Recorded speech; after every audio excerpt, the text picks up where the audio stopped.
In that bittersweet year, I expended 10 million to secure the companionship of a modest young man.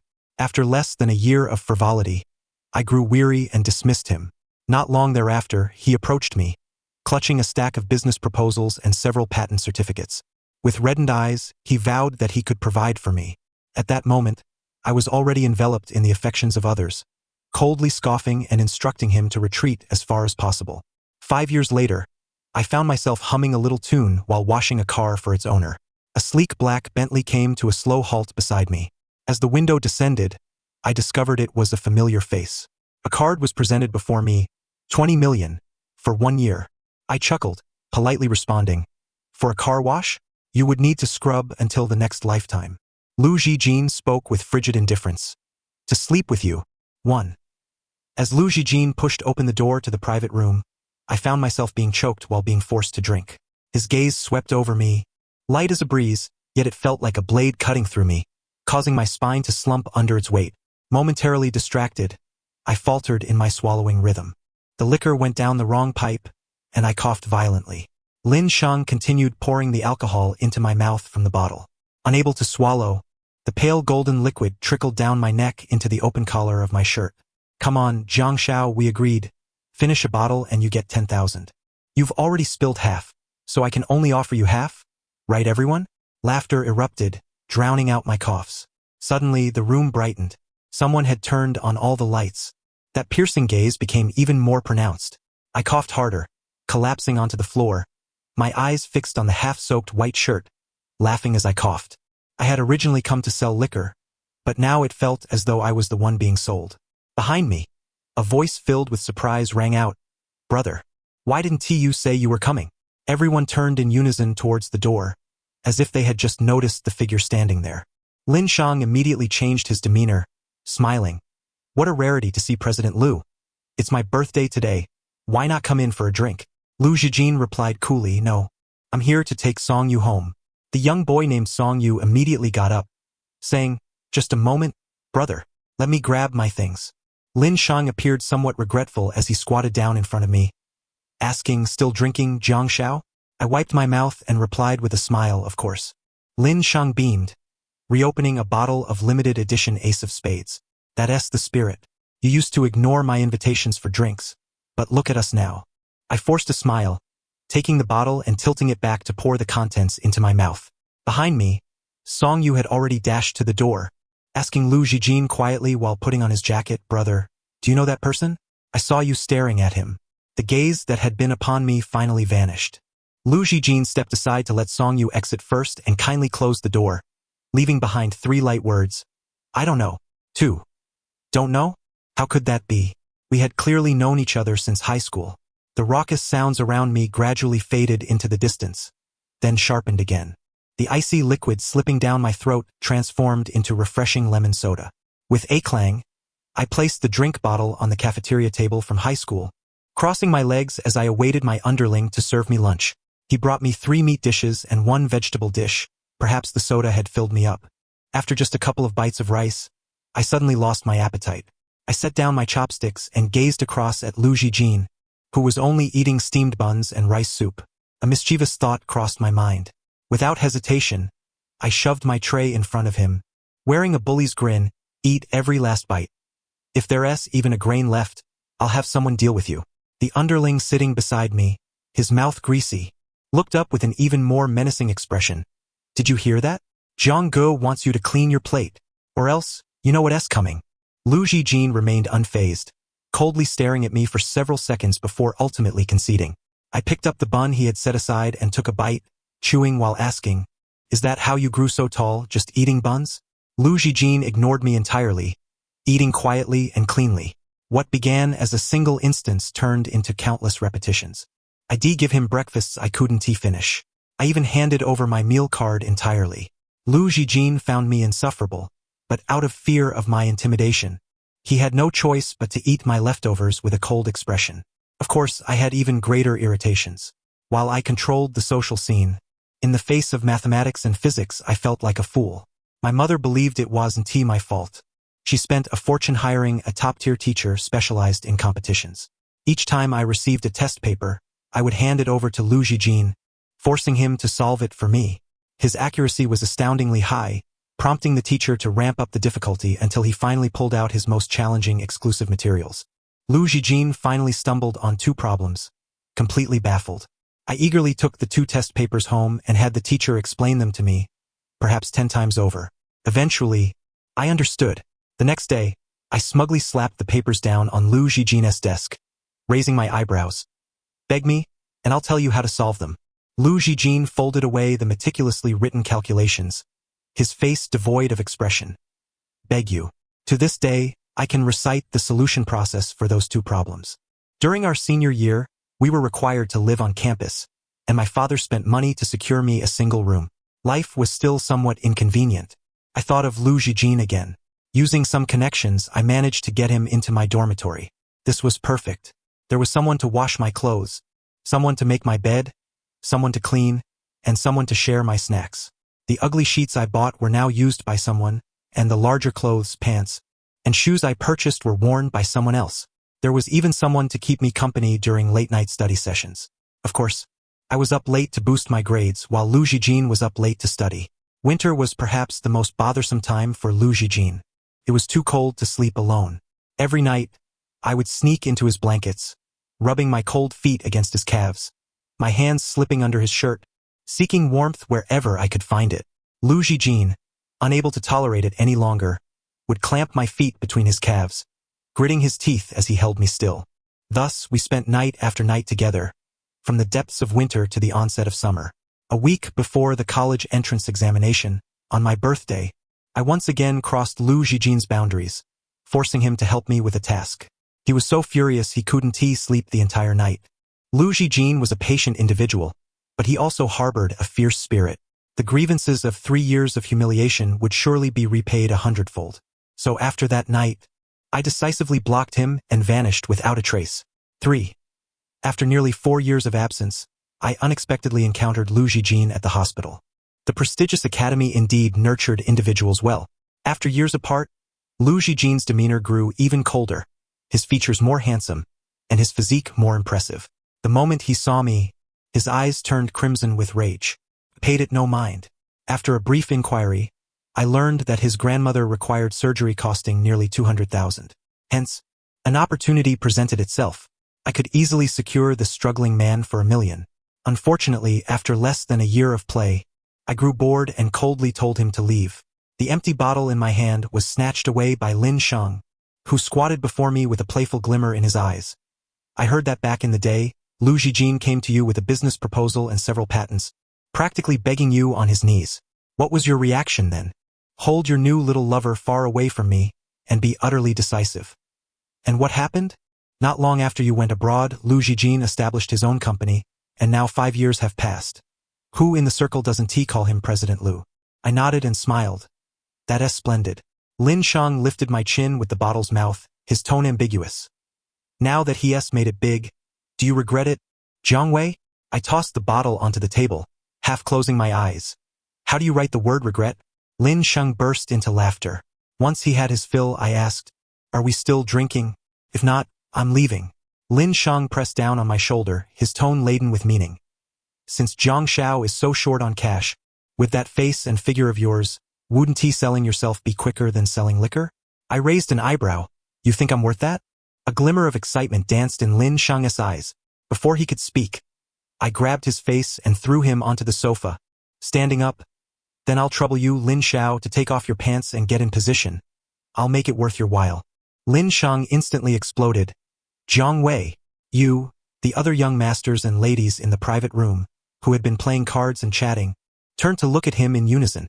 Lin Sheng found himself in a rather embarrassing situation. He snatched a wad of cash from the low table and tossed it at me. Get lost. It was clear he had gone out of his way to fetch it. I crouched down, gathering the scattered cards into a neat stack in my palm, totaling 170.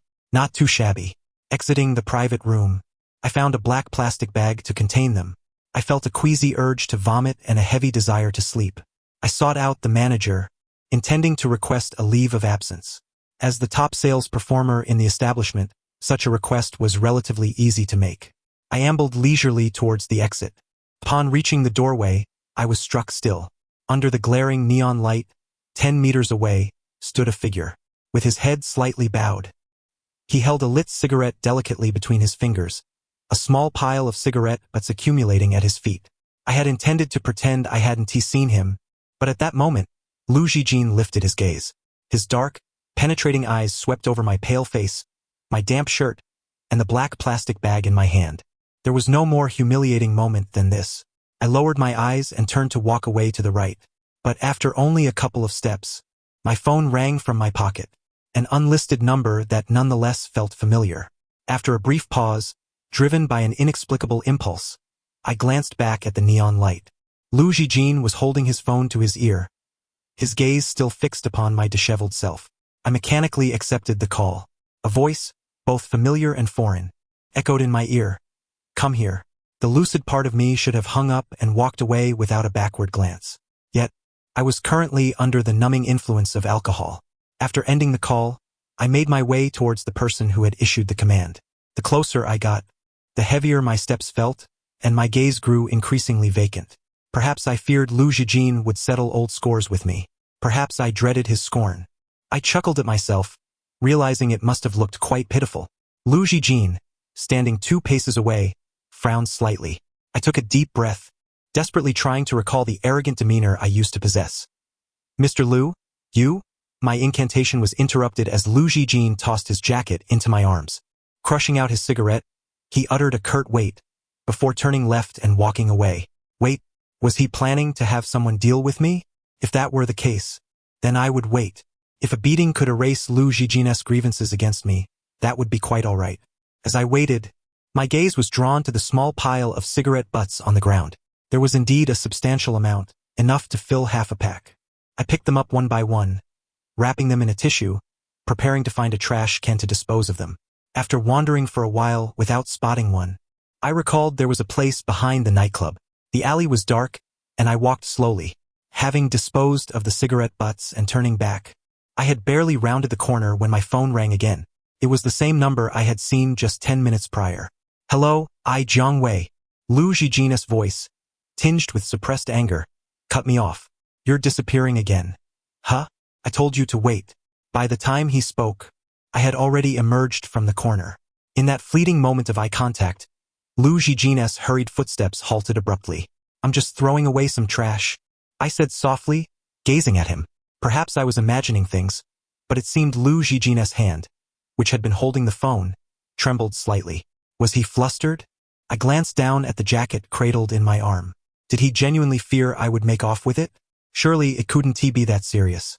Lu Zhijin, now standing before me with an impassive expression, seemed to have regained his composure, though the skin beneath his eyes still bore a hint of redness. Could it be that this jacket had saved his life? I extended the jacket towards him, but he seized my other arm, almost dragging me forward until we halted before his car. Get in. I wriggled my arm free and stepped back. No, I'm dirty. Then take it off. I clicked my tongue. Lu Zhijin had changed. He would never have said such a thing before. I retreated another step. I've been drinking. I might throw up in your car. Then throw up. Lu Zhijin grasped my arm once more, preventing me from retreating for the 3rd time. With his other hand, he yanked open the passenger door, attempting to shove me inside. Suddenly, a surge of defiance coursed through me, and I broke free, my voice tinged with irritation I hadn't even noticed. I'm not sitting in your passenger seat. Lu Zhijin furrowed his brow. Then where do you want to sit? The driver's seat? On the roof. I shot him a sidelong glance, then pulled open the back door and plopped down inside, slamming the door with a resounding bang. After doing so, I suddenly realized what I had done. What was I thinking? Daring to slam the door of Mr. Lu's car. As expected, he was furious. I heard the sound of the driver's door slamming shut in response. Old grievances resurfaced, and new ones were added. I leaned back, closed my eyes, and after a moment, remembered to ask, Mr. Lu, what do you intend to do with me? Lu Zhijin slammed on the brakes. I was caught off guard and lurched forward, my forehead bumping against the seat back, further disorienting me. I straightened up, tilting my head to survey the road ahead. The traffic appeared to be flowing smoothly, yet Lu Zhijin, gripping the steering wheel, had knuckles that turned white with tension. Jiang Wei, do you think I'm waiting for you to do something to you? Oh, don't you want to? You deliberately blocked me at the nightclub entrance. After a moment of silence, his voice, heavy with gravity, replied, Jiang Wei, I'm not interested in you right now. Oh, I nodded, then you're quite magnanimous.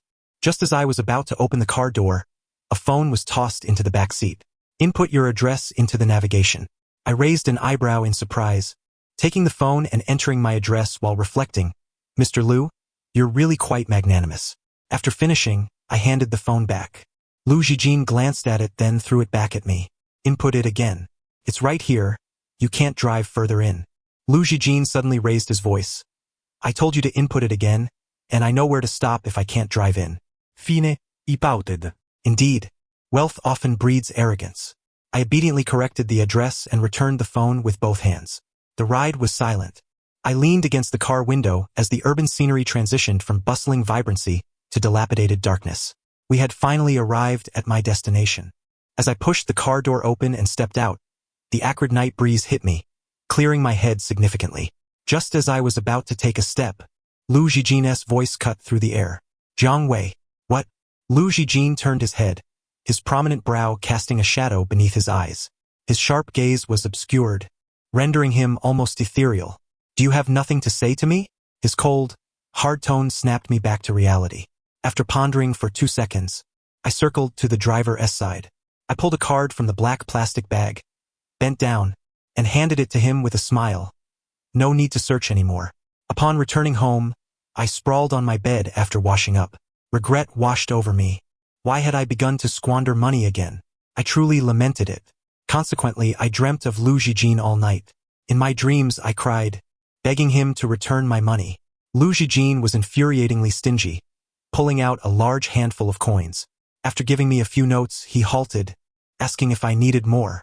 I gazed at him in silence, and he stubbornly refused to move. When I finally asked for more, he would hand me another few notes. Thus, I kept asking until dawn broke. When I woke up in the morning, I discovered I hadn't obtained a single coin, only 2 dark circles under my eyes. Curse Lu Zhijin. During the day, I had a job at an auto repair shop. The owner was a former underling who had once helped me threaten Lu Zhijin in high school. 5 years ago, I had given Chi Hao some money, and he opened this repair shop. Last year, when I returned to the country, I ran into him at the hospital accompanying his wife for a checkup. After a brief chat, Chi Hao insisted on sending me money, but I declined, asking him to arrange some work for me at the shop. After finishing my shift at the nightclub at 2 a.m., I found it easier to occupy my mind with work than to lie around at home, so I began washing cars at the repair shop. With a leather skirt wrapped around me and a large sponge in hand, I had nothing else to think about. At noon, Chi Hao even brought me lunch. He always brings me 3 meat dishes and 1 vegetable, reminiscent of my high school days. However, I can never finish it all. Eventually, I asked him to bring me 2 large steamed buns instead, economical and practical. Their flavor only intensifies with each bite. Regrettably, there was no rice porridge. My workday concludes at 6 o'clock, and Chi Hao still sees to my dinner. Just after 5:30, he appeared on his small electric scooter. Jianggu, I've left your lunchbox at the front desk. Remember to take it when you leave. I was engrossed in finishing up the car I was working on and shouted back, Got it. After polishing the car's exterior, as I was about to fetch the air gun, I caught sight of a black Bentley approaching. Although I wished to keep myself occupied, I found it rather bothersome that tasks sought me out just as I was about to clock out. With a sigh, I turned around and greeted, Hello, welcome. The window of the car slowly lowered, revealing an old acquaintance. Before I could gather my thoughts, a card was thrust before my eyes. 20 million for a year. I chuckled politely. For a car wash? You'd have to wash it for a lifetime. Lu Zhijin coldly replied, Sleep with you. We locked eyes for a few seconds.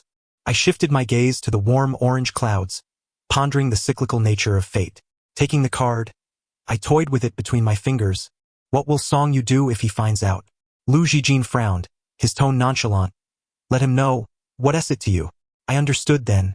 This was retribution for my past indiscretions. Nodding, I tucked the card into my back pocket and smiled. So, Mr. Liu, would you prefer to sleep during the day or at night? I need to decide which job to quit. Quit both.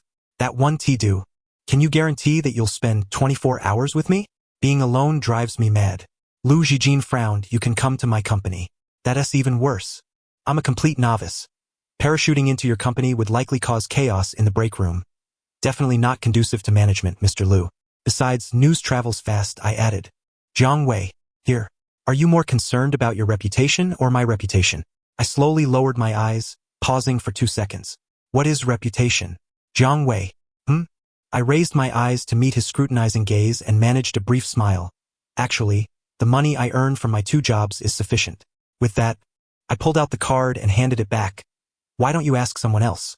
Lu Zhijin stared at me intently, emotions layering in his eyes. Ultimately, he averted his gaze and said in a low voice, "Quit the night job." "All right," I said, flipping my wrist to return the 10 million back to my pocket. "You can head back now. Just call me when you need something, and let me know the address." As I turned, my arm was seized. I looked down at the strong hand gripping my soiled sleeve. I struggled but remained still. "What did you demand of me when you took me under your wing 5 years ago?" I averted my gaze, my voice dropping. "I forgot. Is that so?" Lu Zhijin seemed to smile. "I haven't forgotten. You told me cohabitation was a basic requirement." Before I could respond, Lu Zhijin commanded, "Starting tonight, move in with me. Also, don't use formalities with me anymore, and don't call me Mr. Liu." "Why? I dislike it." Stunned for a moment, I tugged at my lips. "Lu Zhijin. What? Do you like it when I call you that?" Our gazes briefly met. In the silence, Lu Zhijin released his hold on me, his profile stern. "You ought to address me like that." Half an hour later, once the car owner retrieved their vehicle, I shed my work gear and carried the lunchbox from the front desk as I stepped outside. Lu Zhijin leaned against the car door, one hand holding an unlit cigarette while the other typed messages on his phone. As I approached, he suddenly looked up and glanced at the lunchbox in my hands. "You brought lunch to work?" I shook my head. "Chi Hao sent me dinner to take home." "Does he often bring you meals?" "Pretty much. He delivers whenever I come to work." Lu Zhijin's expression darkened slightly. "Is he that free?" I paused, deciding to defend Chi Hao. "Not really. His wife is expecting their second child, so he's busy taking care of the kids." A hint of awkwardness crossed Lu Zhijin's face. He coughed lightly and stepped forward to take the lunchbox from me, placing it in the back seat of the car. "You sit in the front." I didn't move. Lu Zhijin turned to face me, his expression somewhat helpless. "This car hasn't been sat in by anyone else." "Oh," I said. Watching him open the passenger door, I was going to say, "You're the financier. Isn't it inappropriate for you to open the door for me?" Lu Zhijin let go, his face cold as if he had just emerged from a refrigerator. "If you think it's inappropriate, then close it yourself." He has truly changed. Once inside the car, we traveled in silence. Lu Zhijin parked in front of a Cantonese restaurant. I hesitated for a few seconds before asking, "What about the food in the lunchbox?" "I'll eat it." Lu Zhijin simply carried the lunchbox into the restaurant. After ordering a table full of dishes, he opened the lunchbox and began to eat without a word. "Are you really eating? Do I look like I'm pretending?" Once the dishes arrived, I picked up a piece of fish and placed it in his bowl. Lu Zhijin suddenly looked up at me, and I reflexively said, "I can't finish it." He stared at me for a few seconds. "Do you think that trick still works on me?" In truth, I hadn't thought that far ahead. I forced a smile and extended my chopsticks to take something for him, but Lu Zhijin swiftly picked up the piece of fish and put it in his mouth. "What are you trying to take? Is there something you love to eat in this lunchbox?" I silently retracted my hand and gave him a thumbs up. "You win." After finishing our meal in silence, Lu Zhijin first took me to the nightclub to resign, then drove me back to my apartment building. I didn't let him follow me inside. Returning to the rental room alone, I took only the essentials as he suggested. A coat, some personal items, a few documents, and a charging cable. A single backpack sufficed. Exiting the community, I found him still leaning against the car door waiting for me, including the time I went to resign. This was the 3rd instance today. It gave me the impression that he wanted to be the first person I saw. Or perhaps he feared I would run away and default. Hard to say. On the way back to Lu Zhijin's apartment, we stopped by a chain pharmacy for a moment. I knew what he was going to buy, but I didn't expect him to get so much. A large bag landed on my lap with a thud. Counting, there were 6 boxes, 6 bottles, and 2 tubes of ointment. I suppressed my astonishment and obediently stuffed the items into my backpack. After closing my eyes for a moment, a thought suddenly struck me. Lu Zhijin, what? Didn't you ever enjoy yourself thoroughly during that half a year we were together? After all, I was the one in control then. Lu Zhijin had to follow my every command. When it hurt, he would curse. When it was too intense, he would complain. When I was slow, he would whine. And once satisfied, he would kick me off his shoulder. There was no one more difficult to please than me. Lu Zhijin didn't answer, merely swallowing hard, casting a burning glance my way. His cold voice suddenly broke the silence. Control your gaze. So it was just my heart racing and my eyes heating up.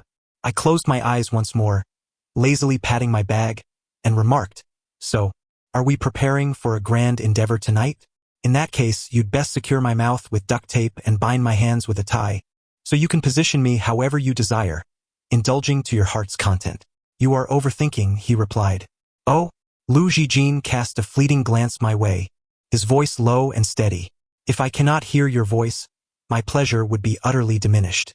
Strategically feigning sleep, I inadvertently became too engrossed and drifted off. I awoke to Lu Zhijin attempting to entwine my leg. Our eyes met, and an awkward silence ensued. With an impassive expression, Lu Zhijin withdrew his hand, effortlessly snatching my backpack from my grasp. After exiting the passenger seat, he slung the bag over his shoulder and turned to leave, his silhouette exuding an icy aloofness.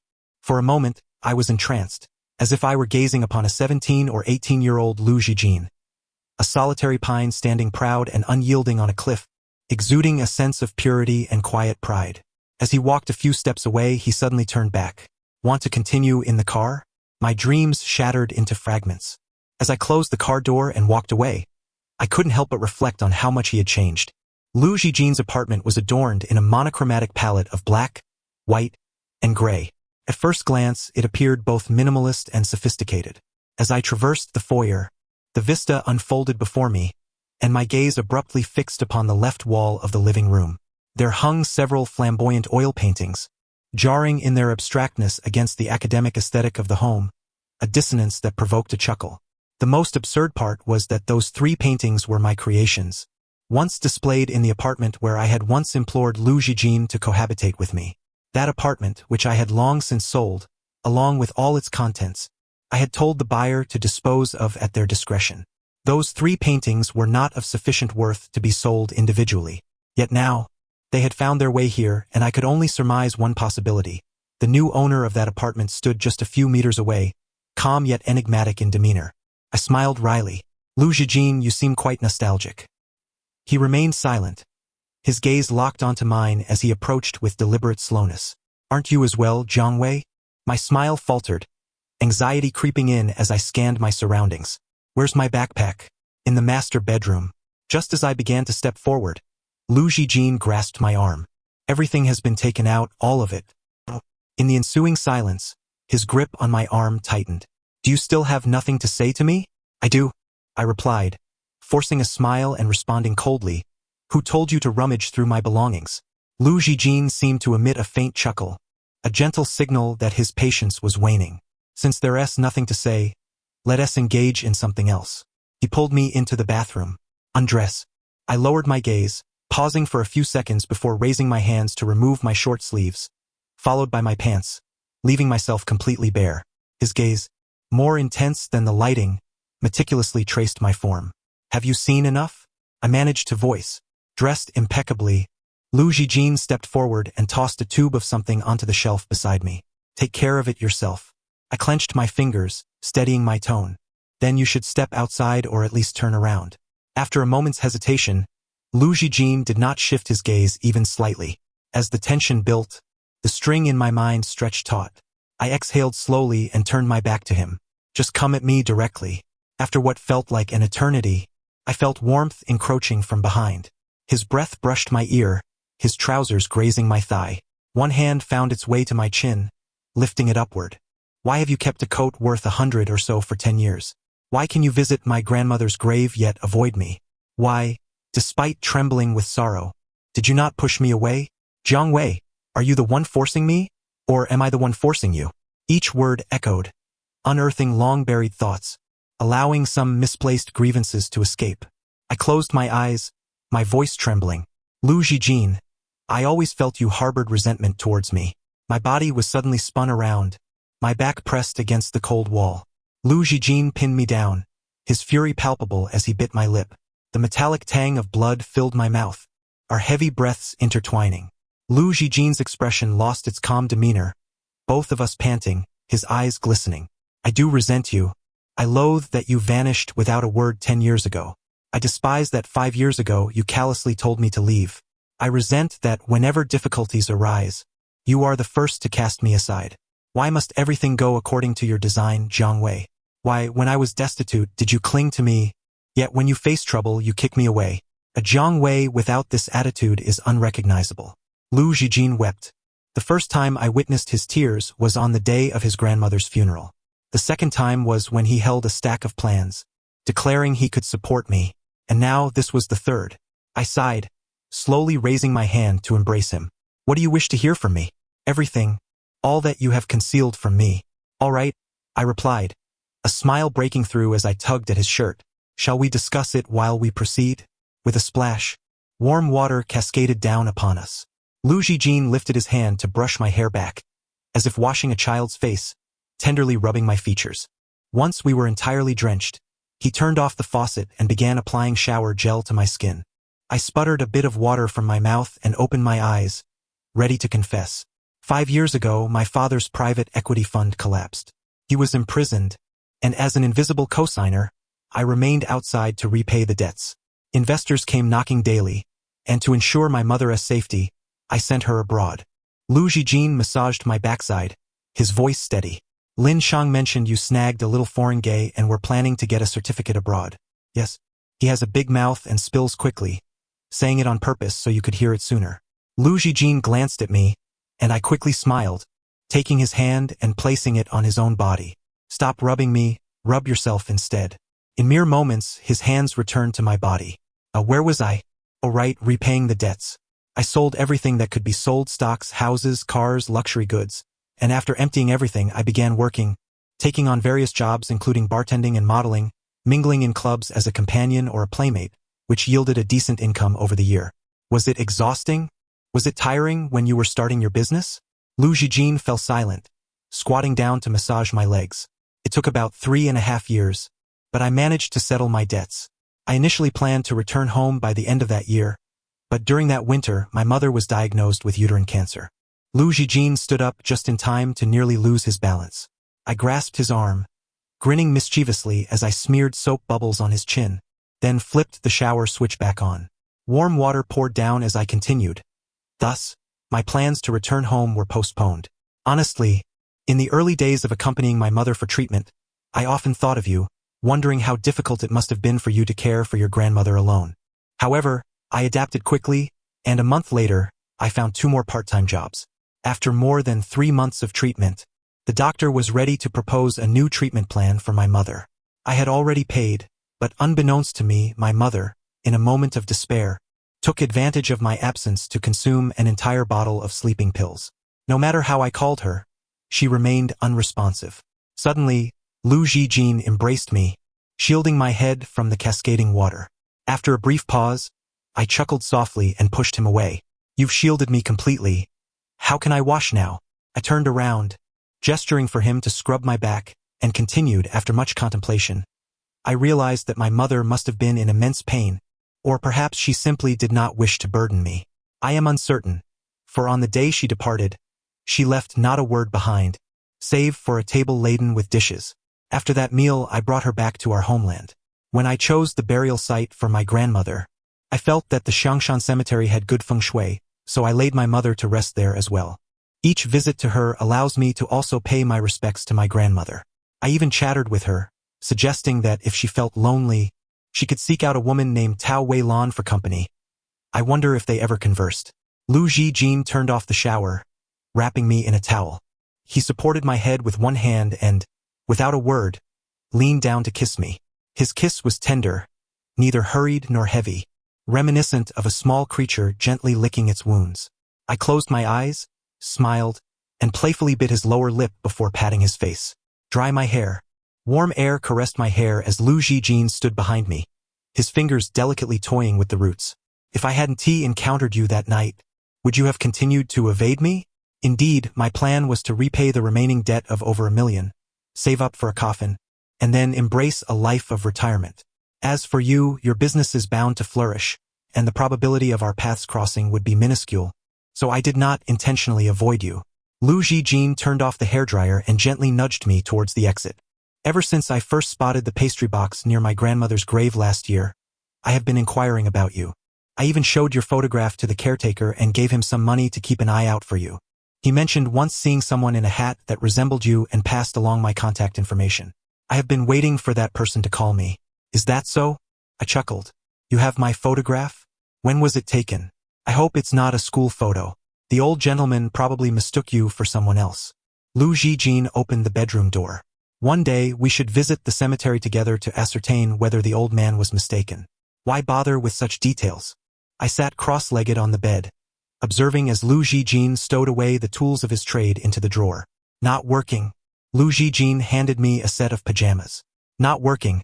I'm changing to sleep. After turning off the lights, I stared at the ceiling, lost in thought. Lu Jijin, may I ask you a question? Ask away. Are you incapable? Could you please remove your hand? I turned my head to look at him. You want tea, let me touch. Lu Jijin restrained my hand, but I still had another one. I turned to the side and reached out. This seems rather vigorous. Doesn't tea it? Lu Jijin paused, then rolled over to pin me down, his brow furrowed. I freed one hand to loop around his neck, raising an eyebrow. Look at you, all the buttons on my pajamas have come undone. Lu Jijin propped himself above me, his expression serious. ISNT, this exhausting? I can't sleep. I'll help you fall asleep. Lu Jijin pretended to button me up. I pressed his hand down, entwining my fingers with his. Lu Jijin, I miss you quite a lot. His dark, profound eyes bore into mine, filled with an earnestness akin to solving two unsolvable problems from our youth. I chuckled softly, pushing his head down to kiss his lips. 1 second, 2 seconds, 3 seconds. The spark ignited in the dry kindling erupted into flames. The fire grew fiercer, and an unintentional sigh became a catalyst. The fierce flames licked every piece of wood, gradually penetrating the heart of the pile, burning ever more intensely. Does it hurt? I gasped, laughing. Feels delightful. The flames soared higher, and the wood became engulfed, transforming into the shape of fire, consumed entirely. Reason turned to ashes. Memories wafted like white smoke, dispersing and falling back. My blood burned to a transparent hue, streaming from the corners of my eyes. I reached out, embracing that conflagration. Lu Jijin. Yes, that's not a tattered coat. That was your birthday gift from me. In due course, it became evident that Lu Jijin was far more effective than any medication, allowing me to slumber until 11 in the morning. I lay there and sent a message to Hao Zi, requesting a day off. The response came swiftly. Mr. Lu has already requested leave for you. He also mentioned I need not bring you meals anymore, is that true? Wow, he certainly is thorough. I tapped the screen. Indeed, like a wandering spirit, I drifted into the bathroom. While washing up, I vaguely recalled Lu Jijin's words from earlier that morning about the food being on the stove and the clothes in the next room. After finishing, I wandered into the adjacent room. To my surprise, the second bedroom had been transformed into a walk-in closet. I stepped back to the doorway and snapped a panoramic photo to send to Lu Jijin. Is all of this mine? He replied in an instant. The tall cabinet in the corner is mine. The rest is yours. Thumbs up JPG. I'm not working this afternoon. I'll be home soon. Have you eaten breakfast? I rushed into the kitchen, lifted the lid of the steamer, and peeked inside, replying, I ate, finished all 3 dishes. Great. I set down my phone, feeling a twinge of regret. In truth, I hadn't finished them all. Just as I pondered this, the doorbell rang. I remained unperturbed, as Lu Jijin would certainly not ring the bell.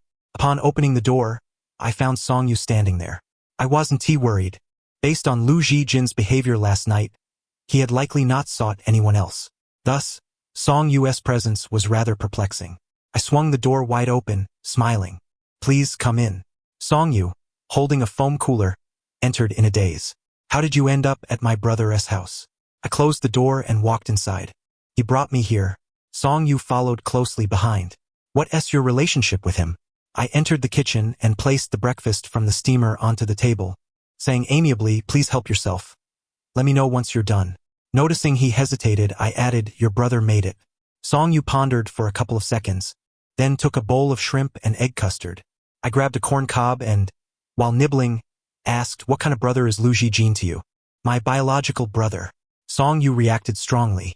I raised an eyebrow. "How can he be your biological brother when you two don't even share the same surname?" "Well, that essay long story," Song Yu frowned. I placed a plate of beef pot stickers in front of him. "Then please make it brief." Song Yu paused for 2 seconds. "All right, it's not too long. Ahem. Here goes. 28 years ago, my brother was born. At that time, our parents were in the midst of starting a business. So they hired a nanny to take care of him, only to have my brother fall victim to a human trafficking ring. The nanny took him and handed him over to those responsible for transport.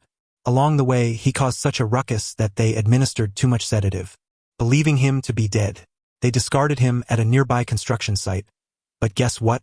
My brother was fortunate enough to be found by a couple working on that site. My brother mentioned that his adoptive parents were exceptionally kind to him, but fate was unkind. His adoptive father met with an unfortunate incident when he was merely 4 years old, leaving behind a meager compensation of around 100,000.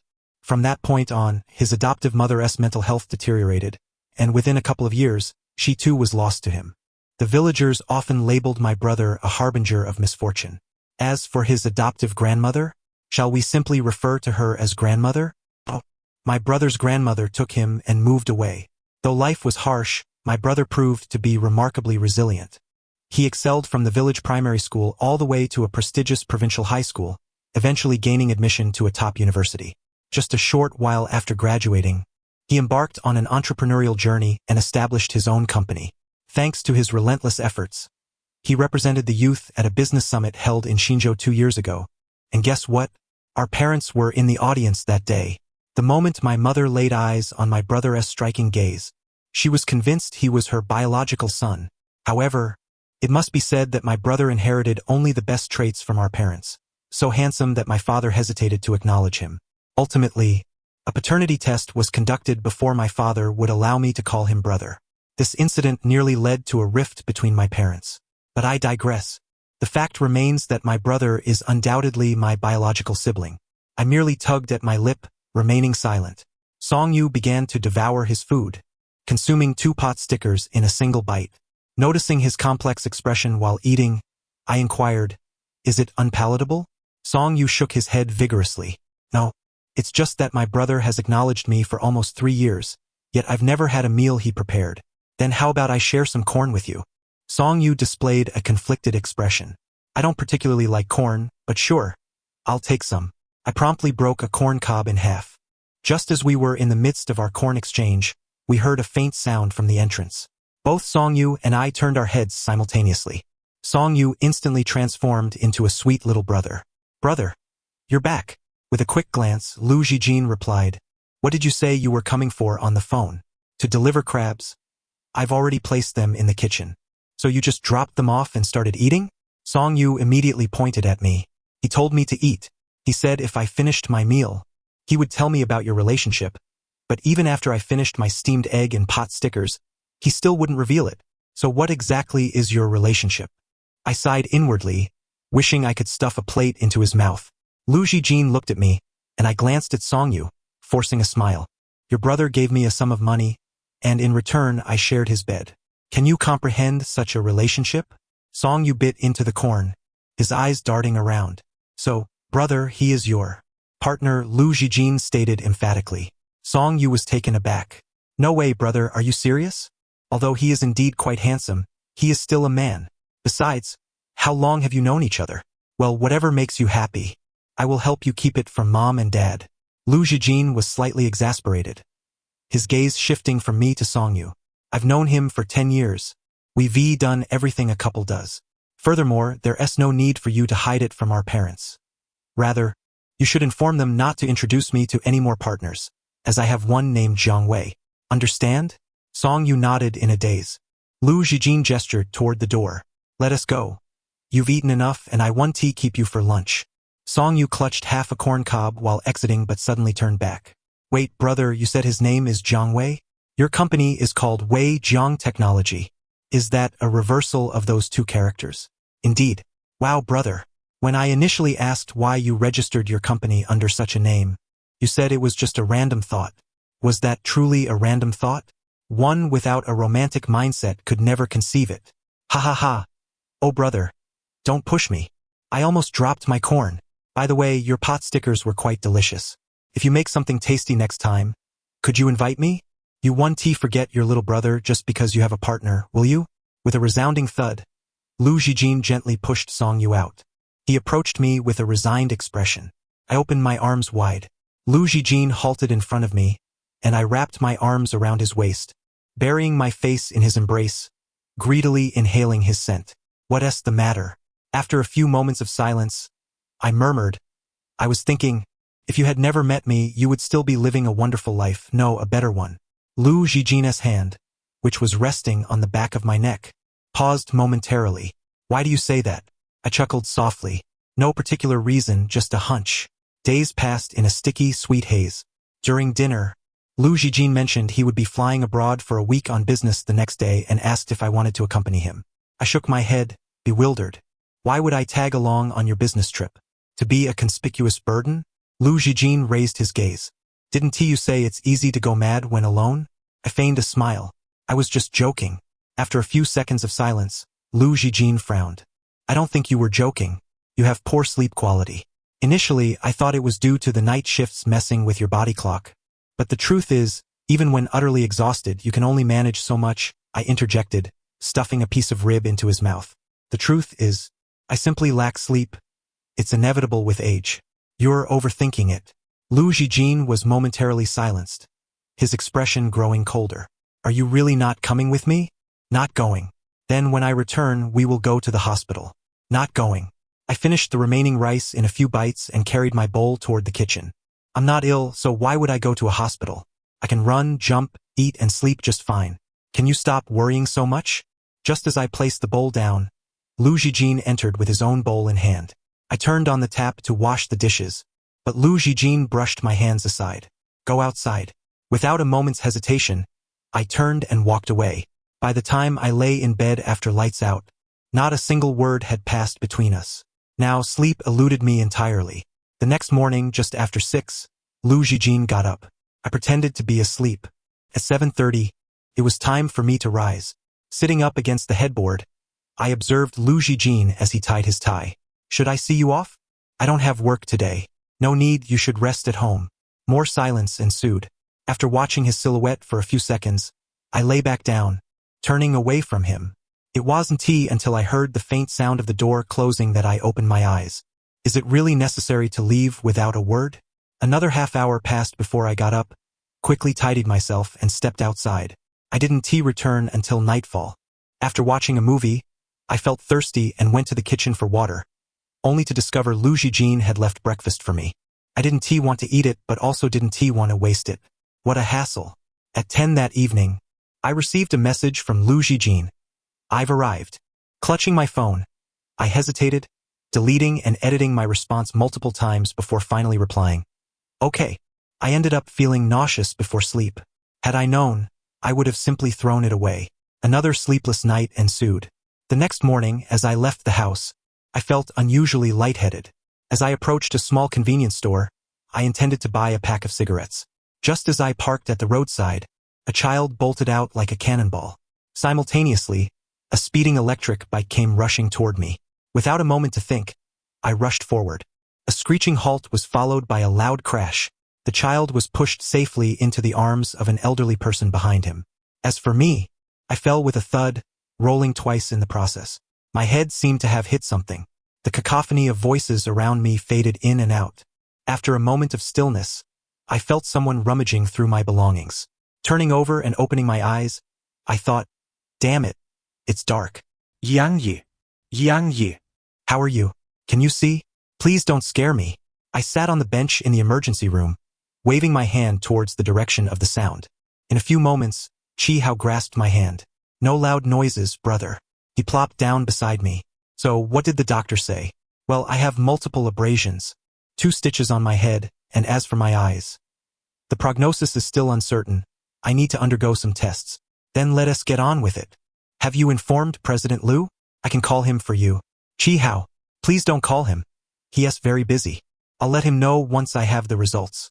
Chi Hao remained silent for a while, gripping my hand tightly. Alright, I'll follow your lead. Don't be afraid, Jianggu. The outcome will surely be favorable. We just bumped our heads. I managed to smile. There's nothing to fear. The test results came back fairly quickly. The impact had caused pressure on my optic nerve, necessitating a decompression surgery. Chi Hao nearly broke down, thinking I needed a craniotomy. When the doctor reassured him it was minimally invasive, he calmed down. However, the doctor then mentioned that my eyes exhibited no light perception, which was not a promising sign, and that the surgery carried risks. Upon hearing that I needed to sign a consent form, he became anxious again. I patted his shoulder reassuringly and pressed my thumbprint onto the document myself. Post-surgery, I needed to stay in the hospital. My eyes were swathed in bandages, which fortunately prevented me from blinking like a fool. Chi Hao stayed with me for most of the day, but I insisted he return to attend to his own matters. Once he left, I felt a wave of exhaustion wash over me, and the dull aches throughout my body gradually surfaced. My mind was a blank slate. I dared not think or move. I lost track of time until the sharp ring of a bell pierced the silence of the ward. After a moment's delay, I remembered my phone lay beside my pillow. Unfortunately, just as I reached for it, the call disconnected. After a brief wait, the ringing resumed. Guided by memory, I swiped across the screen and raised the phone to my ear, hesitantly uttering, "Hello?" After a long pause, there was no response from the other end. I stood there, momentarily stunned, then let out a sardonic laugh. Oh, how foolish I was. The phone fell silent once more. Shortly thereafter, Chi Hao returned to check on me, bringing dinner and some fresh clothes. The meal was a chaotic affair. "Haozi, next time, please bring me a couple of buns," I requested. Chi Hao silently helped tidy up the table, his voice subdued. "Sure." Once he finished, I handed him my phone. "Can you check if President Liu has called?" "Yes. He called twice and sent a message asking if you've had dinner. Just tell him I've eaten." "Oh." "He also inquired about how you've been sleeping these past 2 nights. Just say I've been sleeping well. He hasn't replied since. Do you have anything you wish to tell him?" I pondered for a moment before shaking my head. Chi Hao returned my phone, his tone uncertain. "Is this how you both usually communicate?" I forced a slight smile. "Yes." After the caregiver arrived, Chi Hao took his leave. The young caregiver was quite talkative, introducing himself as Gu Lang, 25 years old, standing at 182 centimeters, and so on. He eventually asked if I was still in university. I chuckled. "I'm 3 years older than you." Gu Lang continued to chat about various topics while I held my phone, listening quietly. I hoped for some other sounds to break the silence, yet I also dreaded it. The 2 days of waiting to have the bandages removed felt interminable. When the last layer of bandage was finally peeled away from my eyes, I felt a tightness in my throat from anxiety. As I slowly opened my eyes, darkness still enveloped me. The doctor seemed to be shining a flashlight at me. "Do you perceive any light?" Dumbfounded, I shook my head. The doctor gently patted my shoulder. "Stay calm. Take it slow." I anxiously grasped his sleeve. "How long will it take?" "This varies from person to person. With medication, it can range from days to months. We'll observe for another couple of days, and if your condition stabilizes, you can be discharged. However, if light perception does not return within 3 months, we will need to reassess the nerve function. So, there's no guarantee of complete recovery, is there?" The doctor offered a comforting smile. "Young man, no doctor can promise you 100% recovery. We can only assure you that we will do our utmost to treat you." After the doctor departed, Chi Hao sat beside me, his tone cautious. "Jianggu, what the doctor means is that we should cooperate with the treatment and take our time. There's no need to rush." "I understand. Then, won't you inform President Liu? If he finds out you've kept this from him for so long, he might be quite upset." After a prolonged silence, I smiled faintly. "Don't worry. I will tell him. I just needed to contemplate how to phrase it. Clearly, the approach from last time wouldn't suffice, given the current circumstances. Thus, I considered his flaws, recalling everything from our first meeting to the last encounter a few days ago. Eventually, I had an idea. "Gu Lang. I'm here, Jianggu." I retrieved my phone from beneath the pillow and handed it to him. "Dial the first contact in my address book." "President Liu Zijin?" "Yes." Gu Lang placed the phone to my ear. As I held it, after 3 rings, a voice emerged. "Hello? It's me. I know. Are you free at the moment?" "I am. Go ahead." After a brief pause, I asked, "Do you know why I didn't answer your call that day?" "You were still angry." I chuckled lightly. "You thought I was throwing a tantrum, didn't you?" I'm not so easily ruffled anymore. The reason I didn't answer your call is that during the days you were away, I've been reflecting on our relationship. There was silence on the other end for a few seconds before his tone turned somber. Have you reached a conclusion? Yes. After spending this time together, I've realized that I no longer feel the same way about you as I once did. I don't appreciate being controlled, especially not by someone like you. It feels suffocating. Being with you has become exhausting, very exhausting, and so I believe it's best to end this. Silence enveloped the call once more. Are you serious? Jiang Wei. Yes. Where are you now? I've moved out and am currently at a friend's place. By the way, I used over $1 million from that card to settle some debts. If you're not in a hurry, I'll pay you back later. How do you plan to repay it? I smiled faintly. I will repay you, don't worry. After saying this, I covered the receiver and handed the phone aside. Let us hang up. Gu Lang took the phone. Done. Your phone is running low on battery. I'll charge it for you. Oh, Jiang Gu, he's calling back. Answer it, say I'm unavailable. It's a video call. After a brief pause, I cracked my knuckles and instructed, you answer it, go to the bathroom, and just say I can't take the call right now, but look fierce. Okay. I counted the seconds silently, and in less than 2 minutes, I heard footsteps approaching once more. Jiang Gu, I've charged your phone. Did he say anything to you? He asked if I've been staying with you these past few days, and I said yes. Is he very upset? I can't really tell. He only asked me to convey that you don't need to worry about the money, and he also said, what did he say? To take good care of you. I hung my head, suddenly feeling a few drops of water fall onto the back of my hand. Your phone is charged. Oh, Jiang Gu, are your eyes hurting? Or is something else bothering you? Should I call the doctor? I grasped his sleeve and smiled. I'm not hurting anywhere. I merely forgot to blink. The next day, after the doctor finished his rounds, he informed me that I would be discharged the following day. I calculated my savings and asked Housie to assist me in contacting a rehabilitation facility. After some hesitation, he agreed. Once he departed, I requested Gu Lang to visit my rental apartment, as there were still tens of thousands of yuan in cash tucked away in the drawer of the coffee table. I asked him to help deposit that money into my bank account. As noon approached, Gu Lang returned to the ward. He handed me the card, and I offered him my phone. I have some funds in WeChat. Based on the price that Housie discussed with you, please include tomorrow's expenses and transfer it yourself. Gu Lang took the phone and then returned it to me. No need, Brother Jiang. Housie has already taken care of it. I paused for a few seconds, then used my phone to transfer it to him. All right. Moments later, Gu Lang spoke up. The recipient has declined the transfer and sent you a warning. As evening drew near, Housie pushed open the door to the ward. Brother Jiang. I turned toward the source of the voice. Have you made the arrangements? Yes. I checked out 2 places. Let's visit them together tomorrow before we finalize anything. I nodded, and before I could speak, I heard Housie say, well, if there's nothing else, I'll be on my way. Wait. I beckoned him with a gesture. Come sit for a moment. I have something to discuss. Oh, okay. I'm on my way. His slow footsteps gradually approached, stopping by the bedside. Suddenly, Gu Lang interjected, Brother Jiang, I need to step out for a bit. I nodded. It should be close to mealtime. Go have dinner and come back afterward. There's no need to bring anything for me. I'm not very hungry. After hearing the door close, I patted the bed. Please take a seat, Housie. As I felt the mattress sink, I retrieved the card from under my pillow and extended it forward. This time, it was accepted without hesitation. I smiled. I thought you would resist again.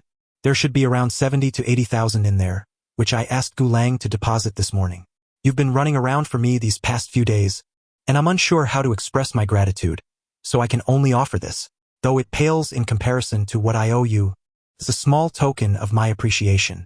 At this point, I lowered my gaze to gather my emotions. Also, about your question this morning regarding my future plans. To be honest, I feel uncertain.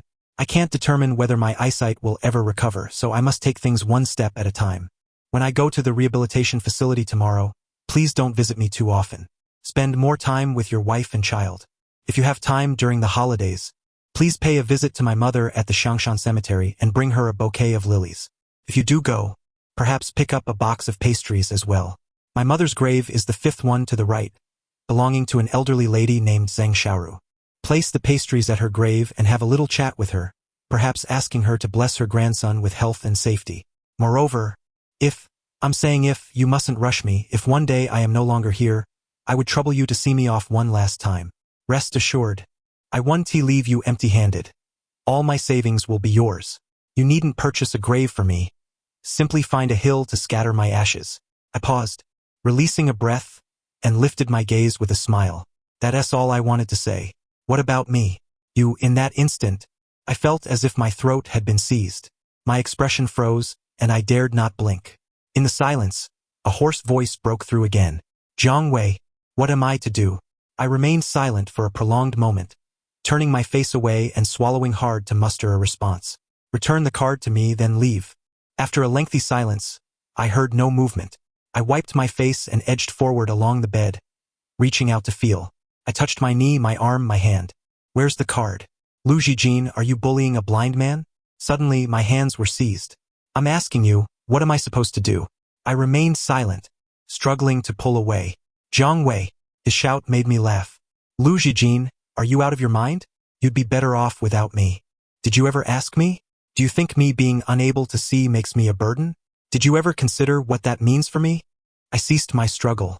Hot tears began to fall, one by one, landing between my fingers. My breath trembled. I lowered my gaze, fighting to steady my voice. What else could it be but a burden? You're only 28.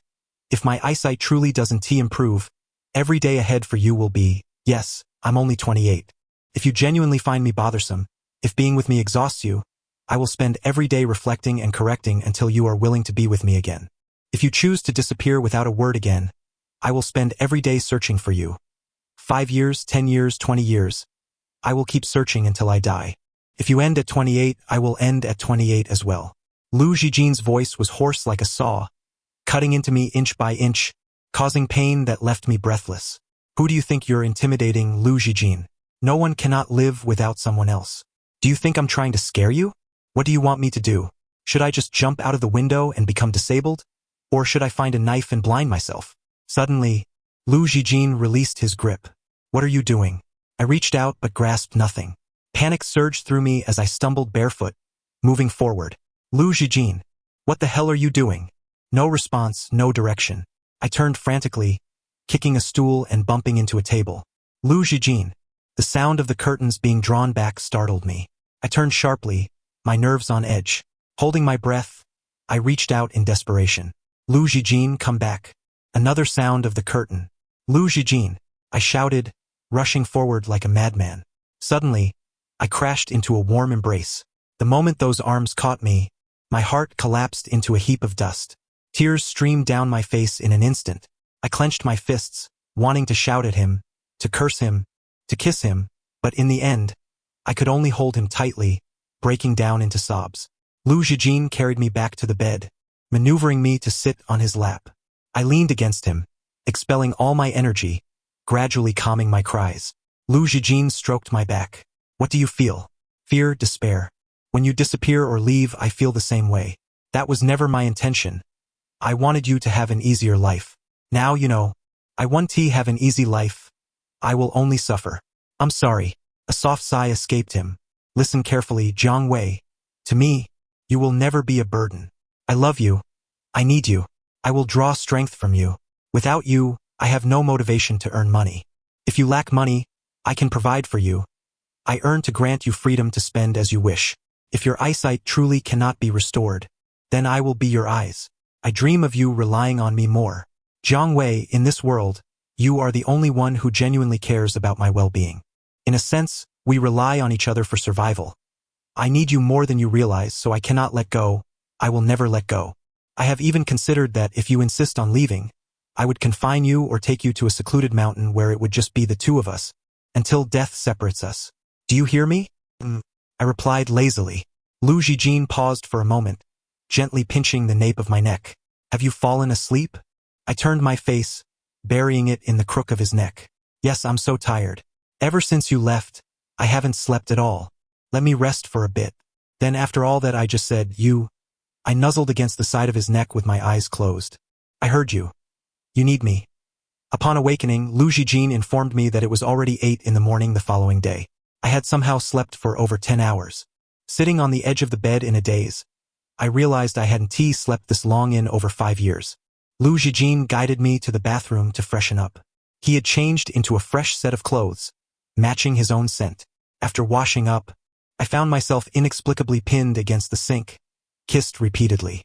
The kisses intensified, and I pushed him away by gripping his neck. All right, that's enough. I need to use the restroom. Lu Zhijin took my hand and led me a couple of steps, standing closely behind me as he lifted the toilet seat. I turned to glare at him, but perhaps I was glaring in the wrong direction. He gently turned my chin to the right with the back of his hand. Need a hand? Get lost. It's not like I haven't helped before. Just last Saturday you were still in bed. Stop, stop, stop. I can go to the restroom by myself. I've never needed help with that, and I certainly don't need anyone to assist me with bathing. Do you want to hear that? Lu Zhijin leaned down to kiss my face. After the kiss, one hand on my waist, he started to pull down my pants. I'm not just anyone. After using the restroom and washing my hands, I found myself once again pinned and kissed. I was utterly baffled. Do you have some sort of issue? Lu Zhijin maintained his grip on my neck, his thumb caressing my cheek. Do you know what your eyes look like right now? Like wood. My lower lip was pressed down, like peach petals in the mist. Lu Zhijin whispered in my ear, absolutely beautiful. I raised my hand and slapped him lightly. I paused for 2 seconds. Sorry, I'm just not used to you saying such things. Then shall I say more often? Lu Zhijin, draping his arm over my shoulder, began to lead me outside. After pondering for 2 seconds, I nodded. Preferably after the lights go out at night. Why? I clicked my tongue, pulling his head closer to mine and lowering my voice. I'll get shy, you fool. While waiting for the doctor's rounds, Lu Zhijin asked what I wanted for breakfast. After a moment's thought, I replied, wonton noodles, from that place you took me to. Still the corn and pork? I nodded. Just as Lu Zhijin was about to grab the car keys, there was a knock on the ward door. The doctor entered, and simultaneously, I heard someone call out Brother Jiang. One voice was bright and clear, from Haozi, while the other was more subdued, from Gulang. Thus, Lu Zhijin asked Haozi to run an errand while he stayed behind. After Haozi and Gulang left, the doctor conducted a routine checkup on me. The results were neither good nor bad, but I was cleared for discharge. I sat on the edge of the bed, listening as the doctor explained the precautions for returning home, how to care for myself, how to take the medication, what treatments to pursue, and when to return for follow-ups. Among other details, Lu Zhijin had many questions, continuously asking for clarification, which made me drowsy. I lay back down. After the doctor left, I half opened my eyes and asked, "Can you remember all that?" Lu Zhijin sat beside me. "Shall I repeat it all for you?" I immediately covered my ears. "No, I trust you."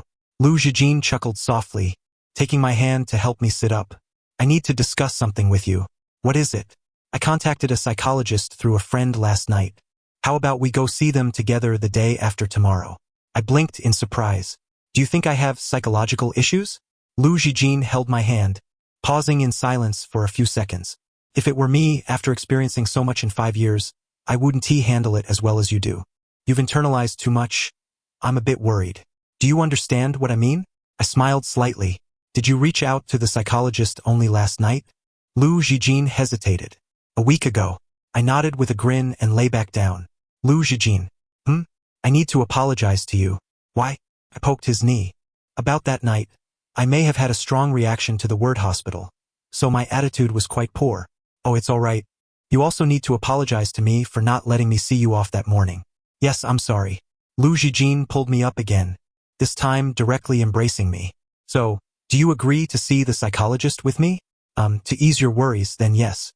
Lu Zhijin pressed a kiss on my eyelid. As he continued, it moved to my lips. I frowned. "Why do you keep kissing me? I like it. Why didn't you do this before?" Lu Zhijin fell silent for a moment. "I used to be too pretentious." I laughed aloud. "So you're not pretending now?" "No. I need to make up for those 5 years." "Fine then." We continued for a few minutes before Haozi and the others returned. They set down the food containers and were about to leave when I quickly called out, "Didn't you two buy anything for yourselves? We already ate. Don't worry about us. Eat up." I nodded and patted Lu Zhijin. "Pay up." I already did. As I opened my mouth to accept the wonton being fed to me, I waved goodbye to Haozi and Gulang. I heard the door close and suddenly remembered something. What about that card? I gave it last night, and I also gave Gulang a red envelope. I gave a thumbs up. Well done. Outside the door, the two were walking and chatting. SNT Brother Jiang against being fed? TSK, can we even compare to President Liu? They've been sharing a bed since high school. How do you know? Were you hiding under the bed? Get lost. Epilogue. On the third day after returning home, Liu Zhijin took me to see the psychologist. Surprisingly, they did diagnose me with a problem. I had to take a few more pills each day. If you ask me, Liu Zhijin is more effective than the medication. When I'm feeling down, a few puffs from him can quickly lift my spirits. When I'm in a good mood, another few puffs make me feel even better. On the 7th day after returning home, the eye medication didn't seem to have much effect, but the mood medication was starting to kick in. I was perpetually exhausted, napping everywhere, on the sofa, the carpet, the balcony, the bay window, in the study.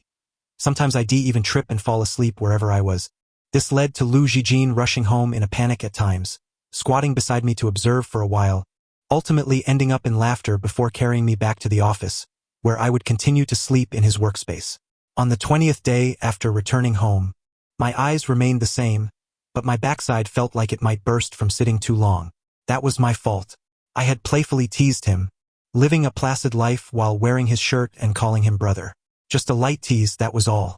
On the 37th day after returning home, on a morning that was neither clearly sunny nor overcast, Liu Zhijin, as usual, called me to wake up. I pressed his hand that was pinching my face, reluctantly opening my eyes. Then, I was utterly stunned for over a minute. The layer of suffocating darkness before my eyes seemed to transform into a flowing black mist, with faint specks of light filtering through like dust. I blinked several times, and the specks remained. I was likely overwhelmed with emotion, as Liu Zhijin's voice was filled with urgency beside me. I gently caressed his face, cradling it in my hands. There is no need to rush. I am beginning to blossom. On the 40th day of my return home, the dark haze that enveloped my vision had faded to a shadowy gray. Upon opening my eyes, I could still see a few fireflies flitting about in front of me. Such delightful news. Shouldn't we celebrate with a box of sweets? Yet, in truth, only one was consumed. For, as Liu Zhijin later explained, I forgot about the rest. My eyelids grew heavy with fatigue.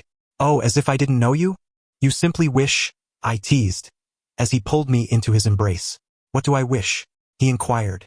I scoffed, playfully patting his cheek. You wish for me to bear your child. On the 61st day of my return home, I began to discern some outlines. I noticed that Liu Zhijin appeared somewhat thinner, which tugged at my heartstrings. Once I recovered, I would take care of him. On the 73rd day, my psychological therapy reached a conclusion, and a new treatment plan for my eyes was initiated. On this day, another significant event transpired. After dinner, Liu Zhijin led me into his study, where he asked me to sign a contract. Although he did not specify, I could infer from the cover that it was a stock transfer agreement. When I inquired how much he had transferred, he urged me to read it myself. This felt somewhat unfair. How could I decipher the fine print? Nevertheless, what was his was also mine. It mattered little. On the 86th day of my return home, Liu Zhijin and I visited the cemetery at Xiangshan, where I introduced him to my mother. We also ventured to the prison, where I informed my father that I had found a partner, showing him a photograph of Liu Zhijin. I sternly told him that if he did not bless our union, I would cease visiting him. My father was quite agitated, wishing us a lifetime of togetherness. Liu Zhijin's parents were already aware that he had taken a man into his home. When I asked him what he would do if his parents disapproved, Liu Zhijin confidently replied that their approval was unnecessary. How bold! On the 99th day of my return home, while Liu Zhijin was at work, I undertook a significant endeavor. I prepared a candlelit dinner, brimming with ambience, yet perhaps lacking in taste, for I was planning to propose. As the evening glow painted the sky, Liu Zhijin pushed open the door. Following the trail of roses I had laid out, he approached me. I retrieved the ring I had long prepared and knelt on one knee, uttering the phrase I had rehearsed countless times. Liu Zhijin, do you wish to spend your life with me? Even before my words fell, tears cascaded down my cheeks. Once again, Liu Zhijin was moved to tears by me. I lifted his left hand and gently kissed the back of it, then looked up, smiling, and asked, "Do you agree?" "Yes," he replied. I deftly slid the ring onto his ring finger, cradled his face with utmost precision, and kissed his lips with unwavering accuracy. "Have I ever told you those 3 words?" "What words?" he asked. I wiped away the tears from the corners of his eyes. With utmost sincerity, I declared, "I love you." The end.